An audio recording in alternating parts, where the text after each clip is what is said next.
அனைவருக்கும் அன்பான வணக்கங்கள். இது மகா பெரியவா சொன்னது யூடியூப் சேனல். அக்னி நட்சத்திர நாளில் மிக எளிமையான இந்த ஒரு பரிகாரத்தை நீங்க செஞ்சீங்க அப்படின்னா ஆரோக்கியம் மேம்படும், குடும்பத்தில் சந்தோஷம் மகிழ்ச்சி உண்டாகும், தெரிந்தும் தெரியாமலும் செய்த பாவம் தீரும், முன்னோர் அருள் கிடைக்கும், குலதெய்வத்தின் அருளும் கிடைக்கும். அபிஷேகம் அப்படின்னு உடனே நம்ம எல்லாருக்கும் ஞாபகம் வரக்கூடிய தெய்வம் சிவபெருமான். அதுவும் அக்னி நட்சத்திர நாட்கள்ல அவருக்கு அபிஷேகம் செய்யறது ரொம்ப சிறப்பு.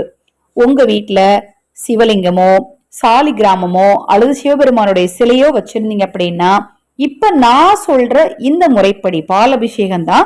பால்ல இந்த பொருளை கொஞ்சம் சேர்த்துக்கோங்க. அது என்ன அப்படிங்கறது இந்த பதிவுல பார்க்கலாம். பதிவை பார்ப்பதற்கு முன் ஒரு சிறிய அறிவிப்பு. நமது சேனல் சார்பாக அஷ்டவராகி உபாசனை பயிற்சி மற்ற தெய்வ உபாசனை பயிற்சிகளையும் அறிமுகப்படுத்தி இருக்கிறோம். நீங்க பயிற்சியில பங்கு பெற விரும்பினாலும் பூஜை பொருட்கள் வாங்க நினைத்தாலும் 9344692042 இந்த வாட்ஸ்அப் எண்ணுக்கு தொடர்பு கொள்ளுங்க. இப்ப உங்களுக்கு நான் ஸ்கிரீன்லயே காட்டியிருக்கேன் பாருங்க. நீங்க எப்பவும் போல உங்க வீட்டுல இருக்கிற சிவலிங்கத்துக்கு எல்லா அபிஷேகமும் செய்து முடிச்சுட்டு கடைசியா பால்ல சிறிதளவு எள் சேர்த்துக்கணும். ரொம்ப சேர்க்க கூடாதுங்க. சிறிதளவு எள் சேர்த்து கொஞ்ச நேரம் ஊற வச்சிடணும். உடனடியா பண்ணக்கூடாது. முதல்ல எப்பவும் தண்ணீர் ஊத்தி அபிஷேகம் பண்ணுவீங்க. தண்ணீர் ஊத்தி அபிஷேகம் பண்ண பிறகு வேற ஏதாவது பொருட்கள், பஞ்சாமிரதமோ பன்னீரோ வாசனை திரவியங்களோ திரவிய பொடியோ மஞ்சள் பொடியோ விபூதியோ என்ன அபிஷேகம் பண்ணணுமோ எல்லாமே பண்ணிருங்க.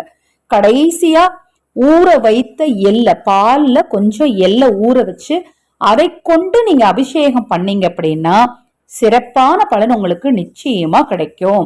இந்த அக்னி நட்சத்திர நாள்ல மட்டுமல்லங்க, ஒவ்வொரு அமாவாசையும் இதை நீங்க செஞ்சீங்க அப்படின்னா உங்க ஜாதக ரீதியா முன்னோர் சாபம் உங்களுக்கு இருந்தா கூட அது நிச்சயமாக அதோட வீரியம் குறையும்.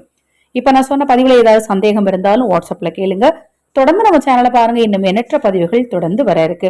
ஹரஹர சங்கர ஜெய் ஜெய்சங்கர, ஹரஹர சங்கர ஜெய் ஜெய்சங்கர. மகா பெரியவா திருவடிப்பாதம் சரணம் சரணம். இந்த பதிவை கேட்டுக்கொண்டிருக்கும் உங்களது அனைவரது வாழ்விலும் மகா பெரியவா அருளால நல்லதே நடக்கட்டும்.